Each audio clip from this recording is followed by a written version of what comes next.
These are the dedicated tools and materials required.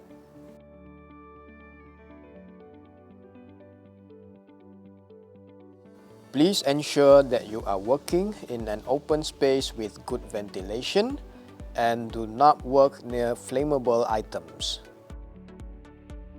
Please refer to the manual that shows the minimum fitting depth of the copper tube joint and the gap between the outer and inner diameter. Replace the air inside the tube with dry nitrogen during brazing to prevent an oxide film from forming.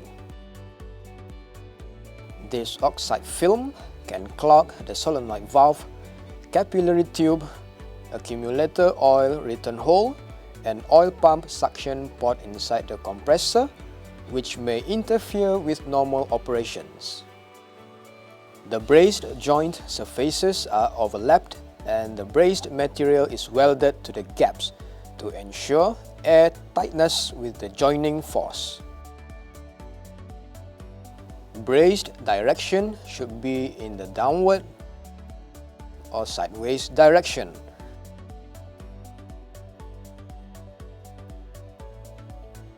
Do not braze upwards. The melting temperature of copper is 1085 degrees Celsius and the melting point of the welding rod is 800 to 900 degrees Celsius. Make sure that the acetylene and oxygen is balanced to get the perfect combustion.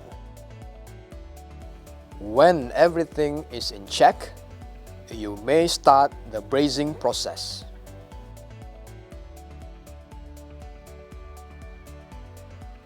When you are brazing near pipes, make sure you use wet cloth to cover the motorized valves, the three-way service valves, solenoid valves, and other important parts. Once brazing is complete, pressurize the piping system and check for leakage of brazing points by using soap or leak detector.